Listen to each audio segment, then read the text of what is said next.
வணக்கம் நண்பர்களே, welcome to JK notes. இந்த வீடியோல நாம் பார்க்க போறது டிஎன்எஸ்ஆர்பி டெக்னிக்கல் எஸ்ஐ 2018 கொஸ்டின் பேப்பர்ல டெக்னிக்கல் சப்ஜெக்ட்ல கேட்ட கொஸ்டின்ஸ்க்கான சொல்யூஷன் பார்க்க போறோம். கொஸ்டின் நம்பர் 121ல இருந்து 130 வரைக்கும் உள்ள கொஸ்டின்ஸ்க்கான சொல்யூஷன் பார்க்க போறோம்.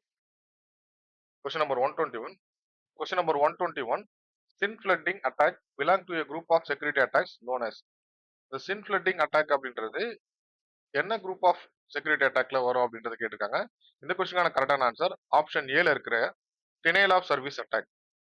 சின் ஃபிளட்டிங்ல என்ன நடக்கும்? இந்த அட்டாக் பண்ற கம்ப்யூட்டர் இந்த சிங்க்ரனைசேஷன் மெசேஜஸை கண்டினியூஸா அனுப்பிட்டே இருக்கிறதுனால சர்வர் வந்து ஓவர்லோட் ஆயிட்டு மற்ற கம்ப்யூட்டர்ஸ்க்கு மற்ற சர்வீஸ் எக்ஸ்பெக்ட் பண்ற சிஸ்டத்துக்கு இந்த சர்வீசஸ் கொடுக்க முடியாம போயிடுது. அதனாலதான் இந்த சின் ஃபிளட்டிங் அப்படின்றது பாத்தீங்க அப்படின்னா டினைல் ஆஃப் சர்வீஸ் அட்டாக்ல வரும். இந்த கொஸ்டினுக்கான கரெக்டான option option A. Question number 122. Which one is not the responsibility of data link layer? Data link layerோட ரெஸ்பான்சிபிலிட்டியில வராதது எது அப்படின்னு கேட்டிருக்காங்க. இந்த கொஸ்டினான கரெக்டான ஆப்ஷன் ஆப்ஷன் ஏல இருக்கக்கூடிய லாஜிக்கல் அட்ரஸிங். டேட்டா லிங்க் லேயரோட ரெஸ்பான்சிபிலிட்டியில வர்றது physical addressing, flow control, error control. இதெல்லாம் ரெஸ்பான்சிபிலிட்டிஸ்ல வரும். லாஜிக்கல் அட்ரஸிங் சொல்லக்கூடிய ஐபி அட்ரஸ் அப்படின்றது நெட்வொர்க் லேயர்ல வரும். ஸோ ஓஎஸ்ஐ லேயர்ஸ்ல 7 லேயர்ஸ் இருக்கும் இல்லைங்களா? அந்த ஓஎஸ்ஐ லேயர்ல 7 லேயர்ல இந்த நெட்வொர்க் லேயர்ல தான் இந்த லாஜிக்கல் அட்ரஸிங் அப்படின்ற கான்செப்ட் வரும். டேட்டா லிங்க் லேயரோட ரெஸ்பான்சிபிலிட்டி அது இருக்காது. இந்த கொஸ்டினுக்கு பொறுத்தவரைக்கும் கரெக்டான ஆன்சர் ஆப்ஷன் ஏ. சரிங்களா? நெக்ஸ்ட் கொஸ்டின் பார்த்துடலாம். Question number 123. A video consists of a sequence of. Video sequence of என்ன அப்படின்னு கேட்டிருக்காங்க. வீடியோ பொறுத்த வரைக்கும் சீக்வன்ஸ் ஆஃப் இமேஜஸ். ஸோ இமேஜஸை கண்டினியூஸா ரன் பண்ணும்பொழுது அது நம்மளுக்கு வீடியோ மாதிரி தெரியும். ஓகேங்களா? அது எந்த ரேட்ல அப்படின்னா 24 R 30 frames per second. 30 frames per second. சரிங்களா? யூஸ்வலா 30 frames per second or 24 frames per second இருக்கும். அப்போ வீடியோன்றது பாத்தீங்க அப்படின்னா it is a sequence of frames. இந்த ஃப்ரேம்ஸ்ன்றது இமேஜஸ் ஆர் ஃப்ரேம்ஸ்ன்றது இருக்கும். அதனால இந்த கொஸ்டின் கரெக்டான ஆப்ஷன் ஆப்ஷன் ஏல இருக்கக்கூடிய frames. Question number 124. Extension of MS Word file is. MS Word ஃபைலோட எக்ஸ்டென்ஷன் என்ன அப்படின்னு கேட்குறாங்க. ஒரு ஃபைலை நம்ம சேவ் பண்றோம் அப்படின்னா அந்த ஃபைல் நேம் .doc இந்த ஃபார்மேட்ல தான் சேவ் ஆகும், அல்லது docx இந்த ஃபார்மேட்ல சேவ் ஆகும். சரிங்களா? எம்எஸ் வேர்ட் ஃபைலோட எக்ஸ்டென்ஷன் என்ன அப்படின்னா இந்த doc தான், டாக்குமெண்ட் ஃபார்மேட். அதனால இந்த question option option D. Word WRD word represent பண்ற மாதிரி கொடுத்துருக்காங்க. ஏன்னா கொஸ்டின்ல வேர்ட் சொல்லிருக்காங்க இல்லையா? அதனால அந்த கன்ஃபியூஸ் பண்றதுக்கு தான் WRD இருக்காங்க. அடுத்ததா இருக்கக்கூடிய எக்ஸ்எல்எஸ்ன்றது பாத்தீங்கன்னா எக்ஸல் ஃபார்மேட். ஓகேங்களா? Excel format. ஜேபெக்ன்றது இமேஜ் ஃபார்மேட், இமேஜ் ஃபைலோட ஃபார்மேட். இமேஜ் ஃபைல பிஎன்ஜி அப்படின்ற ஃபார்மேட்லயும் ரெப்ரசென்ட் பண்ணுவாங்க. அடுத்த கொஸ்டின் பார்த்தலாம். Question number 125. To print A and B declared as below, which of the following printf statement will you choose?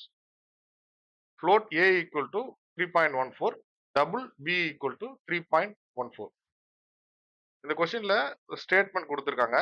ஃப்ளோட்ன்ற ஒரு ஏன்ற வேரியபிள்ல ரெப்ரசென்ட் பண்றாங்க, டபுள் டேட்டா டைப்ல பின்ற ஒரு வேரியபிள ரெப்ரசென்ட் பண்றாங்க. இதுல பிரிண்ட் பண்றதுக்கு ஏயும் பியும் பிரிண்ட் பண்றதுக்கு என்ன பிரிண்ட் ஆஃப் ஸ்டேட்மெண்ட் யூஸ் பண்ணுவோம் அப்படின்னு கேட்டிருக்காங்க. இந்த கொஸ்டினான கரெக்டான ஆப்ஷன் இருக்கக்கூடிய பார்த்தீங்கன்னா ஆப்ஷன் ஏல இருக்கக்கூடிய printf double quote %f %lf double quote comma a comma b. இந்த %f அப்படின்றது இந்த ஃபார்மட் ஸ்பெசிஃபையர் அப்படி சொல்லுவாங்க. ஃபார்மட் ஸ்பெசிஃபையர் அதாவது நம்ம ஒரு டேட்டாவை பிரிண்ட் பண்றதுக்கு அதோட விட்த் எவ்வளோ ஸ்டோரேஜ் இருக்கு, இந்த டேட்டாவோட ஃபார்மேட் என்ன இருக்கும் அப்படின்றத ரெப்ரசென்ட் பண்றது அந்த ஃபார்மேட் ஸ்பெசிஃபையர்ன்றது. இதுல %f ஃப்ளோட் வேரியபிளுக்கு அண்ட் %lf அப்படின்றது பாத்தீங்கன்னா டபுள் வேரியபிள். ஸோ டபுள்ல வரக்கூடிய டேட்டா டைப்ஸ்க்கு எல்லாமே LF சொல்லுவாங்க, டபுள் ஆர் லாங்னு சொல்லுவாங்க சில சமயம். அதுக்கு வந்து LF ரெப்ரசென்ட் பண்ணும். இந்த கொஸ்டினை பொறுத்த வரைக்கும் கொடுத்துருக்கிற ஆப்ஷன்ல இங்க கேபிட்டல் எல்லாம் கொடுத்துருக்காங்க. இந்த பர்சன்டேஜ் சிம்பிள் ஃபார்மேட் ஸ்பெசிஃபையர்ல கேபிட்டல் லெட்டர்ஸ் எதுவுமே வராது. உங்களுக்கே தெரியும் சி லாங்குவேஜ்ன்றது கேஸ் சென்சிட்டிவ். எல்லாமே மேக்ஸிமம் கீவேர்ட்ல இருந்து எல்லாமே லோவர் கேஸ் லெட்டர் தான் ஸ்பெசிஃபை பண்ணியிருப்பாங்க. அதனால இந்த கொஸ்டினான கரெக்டான ஆப்ஷன் பார்த்தீங்கன்னா ஆப்ஷன் ஏ. ஃபார்மேட் ஸ்பெசிஃபையர்ல இன்னும் சில விஷயத்தையும் சொல்றேன். இந்த %c பாத்தீங்க அப்படின்னா கேரக்டர் டேட்டா டைப் பிரிண்ட் பண்றதுக்கு, and %d integer data type print பண்றதுக்கு, and %p pointer data type வந்து யூஸ் பண்ணுறது. ஓகேங்களா? ஸோ இந்த மாதிரி வேரியபிள்ஸ் நம்ம டிஃபைன் பண்ணும்போது பிரிண்ட் பண்றதுக்கு இந்த ஃபார்மட் ஸ்பெசிஃபையரை நம்ம யூஸ் பண்றோம். அடுத்த question number 126. A source alphabet consists of n symbols with the probability of first two symbols being the same. The source encoder increases the probability of first symbol by a small amount epsilon and decreases that of the second by epsilon. After encoding the entropy of source. Information theory conceptல வர்றது communication சிஸ்டம்ல source ஆல்பபெட்ல n symbols இருக்குன்னு சொல்றாங்க. அதோட probability first two symbols சேமா இருக்கு அப்படின்னு. And then first சிம்பிளோட ப்ராபபிலிட்டியை எப்சிலான் டைம் இன்க்ரீஸ் பண்றாங்க. செகண்ட் சிம்பிளோட ப்ராபபிலிட்டியை எப்சிலான் டைம்ஸ் டிக்ரீஸ் பண்றாங்க. இந்த கண்டிஷன் நடக்கும்பொழுது என்ட்ரோபி ஆஃப் த சோர்ஸ் என்ன ஆகும் அப்படின்னு கேட்கறாங்க. ஸோ என்ட்ரோபின்னு சொல்லும்போது அதை h ரெப்ரசென்ட் பண்றாங்க. Summation of pxi log 1 divided by probability of pxi. இந்த p of xiன்றது ப்ராபபிலிட்டியை குறிக்குது. I equal to 1 to infinity. அதாவது 1 to n சொல்லலாம். n சிம்பிள் வரைக்கும் இருக்கு அப்படின்னு. இப்போ இந்த ப்ராபபிலிட்டியில ஃபர்ஸ்ட் சிம்பிளுக்கு எப்சிலான் டைம்ஸ் இன்க்ரீஸ் பண்ணிட்டாங்க. ஓகேங்களா? அண்ட் செகண்ட் சிம்பிளோட ப்ராபபிலிட்டியை எப்சிலான் டைம் டிக்ரீஸ் பண்றாங்க. இந்த மாதிரி ப்ராபபிலிட்டி வேரி ஆச்சு அப்படின்னா என்ட்ரோபி ஆஃப் த சோர்ஸ் வந்து டிக்ரீஸ் ஆகும். ஓகேங்களா? என்ட்ரோபின்ற கான்செப்ட்ல என்ட்ரோபியை பொறுத்த வரைக்கும் சிம்பிள் ஈக்குவல் ப்ராபபிளா இருந்துச்சா, ஓகேங்களா? ப்ராபபிலிட்டி ஈக்குவலா இருக்கு அப்படின்றத சொல்லியிருக்காங்க. ரெண்டு சிம்பிளோட ப்ராபபிலிட்டி ஈக்குவலா இருந்ததுன்னா என்ட்ரோபின்றது மேக்சிமமா இருக்கும். ஓகேங்களா? இந்த சேமா இருக்கிற ப்ராபபிலிட்டியை சேஞ்ச் பண்ணீங்க அப்படின்னா இந்த என்ட்ரோபின்றது குறைய ஆரம்பிக்கும். ஓகேங்களா? அதாவது டிக்ரீஸ் ஆக ஆரம்பிக்கும். அதனால இந்த கொஸ்டினுக்கான கரெக்டான option D. Question number 127. An ideal bandpass channel 500 Hz to 2000 Hz is deployed for communication. A modem is designed to transmit at a rate of 4800 bits per second using 16 QAM. The roll-off factor of a pulse with a raised cosine spectrum that utilizes the entire frequency band is. இந்த கொஸ்டினை பொறுத்த வரைக்கும் raised cosine roll-off factor என்ன அப்படின்றத கேட்டிருக்காங்க. இதுல சில datas கொடுத்துருக்காங்க. பேண்ட் பாஸ் சேனல் அதுன்றது 500 ஹெட்ஸ்ல இருந்து 2000 ஹெட்ஸ் வரைக்கும் இருக்குன்றாங்க. அண்ட் மோடமோட transmission rate 4800 bits per second சொல்றாங்க. 16 காம யூஸ் பண்ணிருக்கு அப்படின்னு சொல்றாங்க. இப்போ ரோல் ஆஃப் ஃபேக்டர் என்ன அப்படின்னு கேட்டிருக்காங்க. இந்த ரோல் ஆஃப் ஃபேக்டர் அப்படின்றத ஆல்ஃபா அப்படின்றது டினோட் பண்ணுவாங்க. இந்த கொஸ்டினுக்கு நம்ம யூஸ் பண்ணக்கூடிய ஃபார்முலா பாத்தீங்க அப்படின்னா bandwidth equal to R B into 1 plus alpha divided by log base two M. இங்க பேண்ட்வித் அப்படின்றது பாத்தீங்க அப்படின்னா கொடுத்துருக்கிறது 500ல இருந்து 2000 வரைக்கும் இருக்கு. அப்போ பேண்ட்வித்ன்றது 2000 ஹெர்ட்ஸ் மைனஸ் 500 சொல்லும்போது 1500 ஹெர்ட்ஸ்ன்றது தான் பேண்ட்வித். ஓகேங்களா? Lower higher frequency minus lower ஃப்ரீக்வன்சின்றது பேண்ட்வித் வரும். ரேஞ்ச் ஆஃப் ஃப்ரீக்வன்சிஸ் ஆக்சுவலா பேண்ட்வித்ன்றது அதுதான்.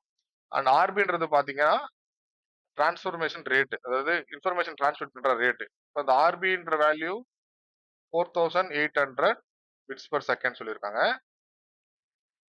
இங்க இருக்கக்கூடிய எம்ன்றது நம்பர் ஆஃப் சிம்பிள்ஸ். இங்க 16 காம் அப்படின்னா எம்மோட வேல்யூ 16. ஓகே, அதுல லாக் பேஸ் டு 16 போட்டீங்க அப்படின்னா log base to 2 power 4. So லாகோட பேசிக் ஃபங்க்ஷனாலிட்டி உங்களுக்கு தெரிஞ்சிருந்ததுன்னா இந்த பேஸ் ரெண்டும் சேமா இருந்துச்சுன்னா இந்த பவர் இங்க வந்துடும். அப்ப லாக் பேஸ் டு 16ஓட வேல்யூ 4 வரும். ஓகேங்களா? இந்த வேல்யூ எல்லாம் சப்ஸ்டிட் பண்ணீங்க அப்படின்னா பேண்ட்வித்தோடது 1500, இன்ஃபர்மேஷன் ரேட் டிரான்ஸ்மிஷன் ரேட்ன்றது 4800, 1 பிளஸ் ஆல்ஃபா. இந்த ரோல் ஆஃப் ஃபேக்டர் தான் நமக்கு தெரியாது, அப்படியே வச்சுக்கலாம். அண்ட் லாக் பேஸ் டு எம்மோட வேல்யூ 4 வந்துருச்சு. ஓகேங்களா? ஸோ கேன்சல் பண்ணீங்க, இங்கே 20 இங்கே 20 கேன்சல் அவுட் ஆயிடும். இங்கே பார்த்தீங்க அப்படின்னா இங்கே 12 வரும். ஸோ கேன்சல் அவுட் பண்ணீங்க அப்படின்னா 1.25 வரும். That is equal to 1 plus alpha. இப்போ ஆல்ஃபாவோட வேல்யூன்றது 1.25 minus 1, that is equal to 0.25 வரும். ரோல் ஆஃப் ஃபேக்டரோட வேல்யூ 0.25. இந்த கொஸ்டின் கரெக்டான ஆப்ஷன் பி. இந்த ஃபார்முலா ரொம்ப இம்பார்ட்டன்டான formula. Rise to question format and roll off factor இந்த மாதிரி வேர்ட்ஸ் இருந்துச்சுன்னா பேண்ட்வித்தை கண்டுபிடிக்கிறதுக்கான ஃபார்முலா இது. Question number 128. Noise caused by random variations in the arrival of electrons or holes at the output electrode of an amplifying device is called as. So noise caused by random variations in the arrival of electrons or holes at the output electrode of an amplifying device என்ன அப்படின்றத கேட்டிருக்காங்க. இந்த கொஸ்டினான கரெக்டான option சில வரக்கூடிய short noise. Question number 129. If a typical light detector produces 40 microampere of current for 80 microwatt of incident light, what is the responsivity? So, இது photo detector பத்தி discuss பண்ணியிருக்காங்க. Question number 129. If a typical light detector produces 40 microampere of current for 80 microwatt of incident light, what is the responsivity? Light detector சொல்லும்போது photo diode இல்லையா? அந்த photo டயோட்ல light fall ஆச்சுன்னா current produce ஆக போகுது. இந்த light fall ஆகுறது incident லைட்ன்றது 80 மைக்ரோவாட்னு சொல்லியிருக்காங்க. Current produce ஆனது 40 மைக்ரோ ஆம்பியர் சொல்றாங்க. இப்போ ரெஸ்பான்சிவிட்டி என்னன்னு கேட்கறாங்க. ரெஸ்பான்சிவிட்டிக்கான formula R equal to I divided by P. இங்க Pன்றது இன்சிடென்ட் பவர், ஐன்றது எவ்வளவு கரண்ட் ப்ரொடியூஸ் ஆச்சு. ஓகே, இங்க 40 மைக்ரோ ஆம்பியர் தான் ப்ரொடியூஸ் ஆச்சு. அண்ட் இன்சிடென்ட் பவர்ன்றது 80 மைக்ரோவாட். ஓகேங்களா? கேன்சல் அவுட் பண்ணீங்கன்னா உங்களுக்கு வரக்கூடியது 0.5 வரும். இங்க மைக்ரோ கேன்சல் ஆயிடும். 0 கேன்சல் ஆயிடுச்சு. 4/8. ஸோ 1/2 0.5.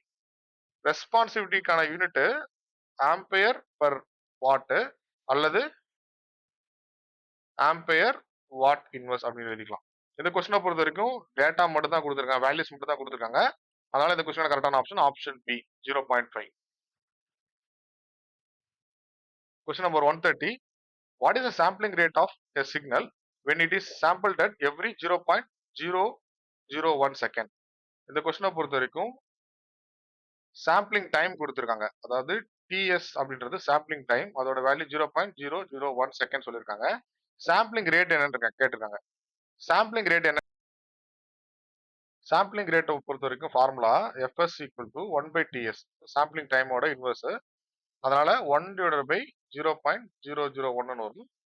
இதை சால்வ் பண்ணீங்க அப்படின்னா உங்களுக்கு 1000 வரும். So 1000 samples per second. 1000 samples per second. இந்த கொஸ்டின் கரெக்டான ஆப்ஷன் டி. இந்த வீடியோல எக்ஸ்பிளைன் பண்ண கொஸ்டின்ஸ்லாம் உங்களுக்கு புரிஞ்சிருக்குன்னு நினைக்கிறேன். இந்த வீடியோ உங்களுக்கு பிடிச்சிருந்ததுன்னா லைக் பண்ணுங்க, உங்க ஃப்ரெண்ட்ஸுங்களுக்கு ஷேர் பண்ணுங்க. இது வரைக்கும் நம்ம சேனலை சப்ஸ்கிரைப் பண்ணுங்க. உங்க எக்ஸாம் ப்ரிப்பரேஷனுக்கு வாழ்த்துக்கள்.